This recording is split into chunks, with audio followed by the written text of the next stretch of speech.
In this video, we're going to talk about 5 things to help you get started if you're a brand new DJ and you've never DJ'd before.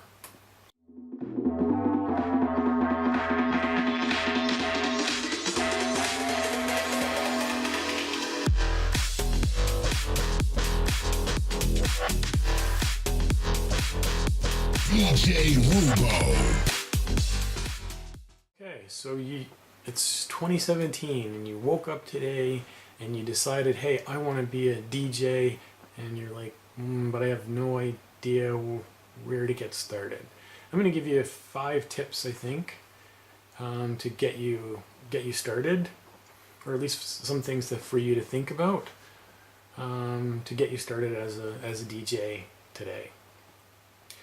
The first thing is to get a controller. Think of the controller as an instrument, and really you need an instrument to get started. Now, yes, if you have an iPad or you have an iPhone or any kind of an Android phone, there are all kinds of apps that you can go get today and to get started with DJing. But there are a lot of limitations when you're just trying to get started with that. And so to me, if you really are interested in becoming a DJ, I would say get a controller. Don't have to spend a lot on it. You can get a used controller. I have a video on how to pick a controller, although that's kind of a long thing. But go out and get a controller. And so that would be one. Now you have an instrument, something that you can practice with. It's a physical interface for you to DJ with, so that's a fantastic start. Then the next thing is pick 100 songs that you like to get started. And you're like, only 100 songs? I can go out and I'm sure there are ways to get thousands of songs. And you might hear your friends talk about how they have a terabyte or half a terabyte worth of songs. That's not going to help you. Really what you want to do is you're going to practice.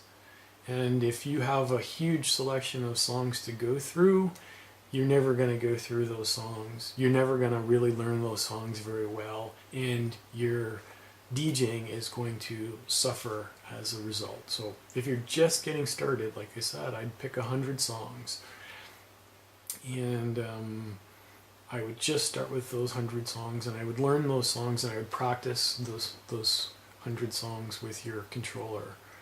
And trust me when I tell you, focusing on those 100 songs will make you a better DJ, because you'll be able to figure out so much more stuff. Next would be, and this is a tricky one, but I would say try to pick a management system. Go online. I have a bunch of videos. There's a bunch of videos out there that talk about file management. And when I say file management, there's 2 components to it.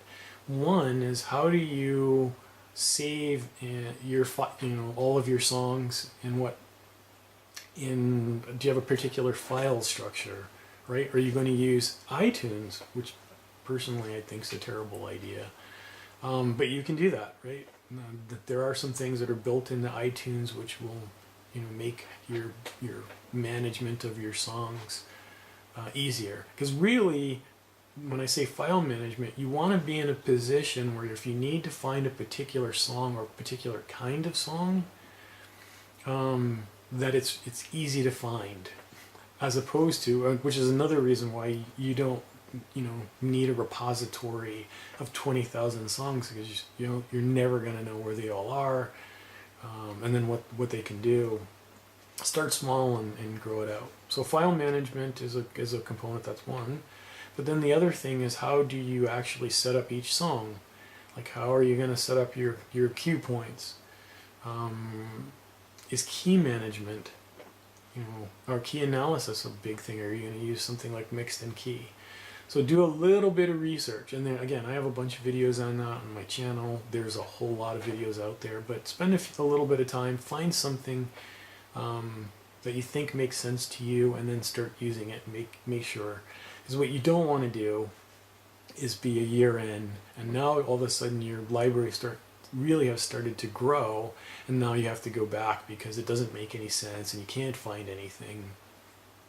So spend a little bit of time trying to figure out what a file management system is going to work for you.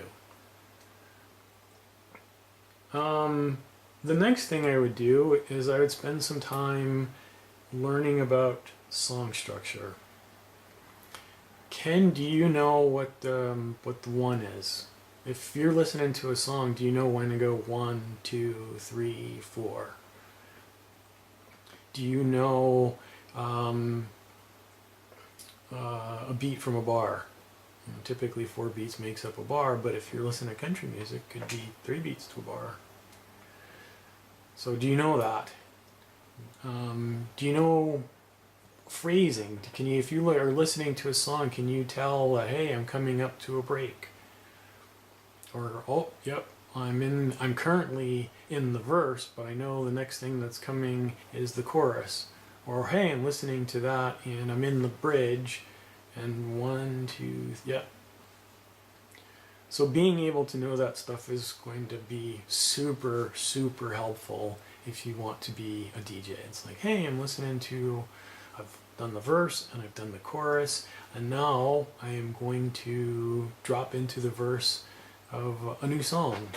Or, hey, I know I have an 8 bar intro on this song, so I'm going to transition that in slowly, and knowing those kind of things will be super helpful. So when you're listening to songs, you should, even if you're not DJing, you should be kind of like, okay, yep, that's the one. I'm in the chorus, or I'm in the verse. Oh, I know the drop's coming. Yep, okay. That will be really, really helpful. So understanding song structure. The last thing, number 5, is try to find a mentor. When I first started, I watched YouTube all the time, but I found a DJ, his name was Bobby Blends. He doesn't do a whole lot of videos these days. But he was a smaller channel, but he talked about file management, how he set things up. He would give examples of how he would mix songs together and things like that. And because he was a smaller channel, if you asked him a question, he answered it. I'm a small channel. You can ask me a question. Chances are I'm going to respond fairly quickly. If you're trying to get an answer from somebody that's maybe larger on YouTube, that might not happen. But go out. If you're listening to a DJ that you like in a club, hey, ask. I can see if you can go have a coffee with him and see if you'll buy him a coffee. See if you can ask him some questions. Go online. But you can learn all of this stuff on your own. But if you can ask somebody a question, or you've made a mix and you want somebody to give you real feedback, as opposed to having your friends say, oh, that's just amazing and that's awesome, that's really helpful, and that will speed your development as a DJ. And then I'm going to give you a bonus one, a number 6. Listen to other DJs. Find a DJ. I live in Southern California. Sometimes I will just go out on a Friday night and I'll turn on the radio, and there's amazing DJs, typically on Friday and Saturday night, and I just listen. Hey, I really like that song. I'll Shazam it. I'm going to make sure I add that to my personal catalog. Hey, I really like that mix, or I really like that drop, or hey, man, I really like that, how he mashed that up, or I was expecting the chorus to come, but he actually went back and redid the verse, or went to a new verse, and analyze what they do.